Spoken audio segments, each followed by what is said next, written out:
Hey guys, it's Steven from Fratelli. I haven't been able to get a haircut, but I've had plenty of time to stare at my watches. I've had my Rolex Explorer II, reference 16570, for 3 years now, and I really couldn't be happier with it. I've done an up-close technical review of the watch, so we'll just hit the cliff notes here and share my ownership experience and thoughts on the watch. The 16570 is not the latest version of the Explorer II, and this specific piece was made circa 1994.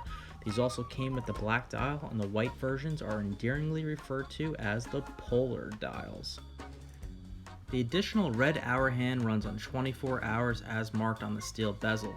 You can set it to a different time zone, but the bezel is fixed on like a standard GMT. That's because the Explorer II is rooted in cave exploration, and the red hour hand is intended more to be an AM/PM indicator versus a quick time change like a pilot would use on a standard GMT. As you can see, Chloe and I are big explorers, so that works real well for us.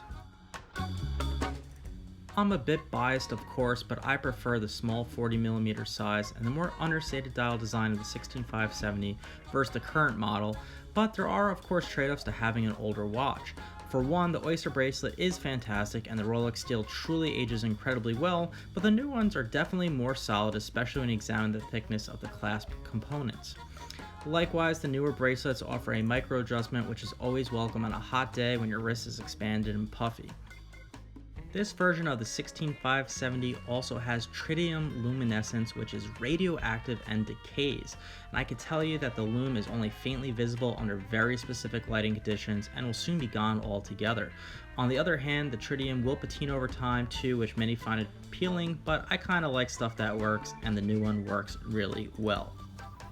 Before buying the watch, I was a bit hesitant to pull the trigger on a Rolex in general because I simply didn't want to be flashy, and as a younger guy with very limited wealth, I wasn't trying to project, fake it until you make it.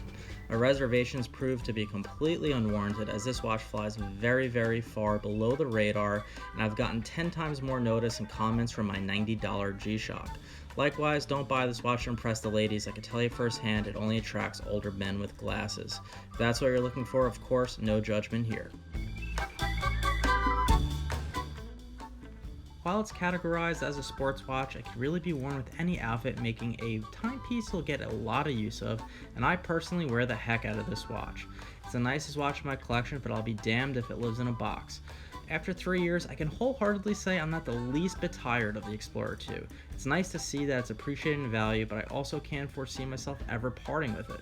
We never know what the future may bring, but I'm pretty confident this is a lifetime keeper. Thank you guys so much for watching. Would love to hear your thoughts in the comments. Hope everybody's doing well. See you guys soon.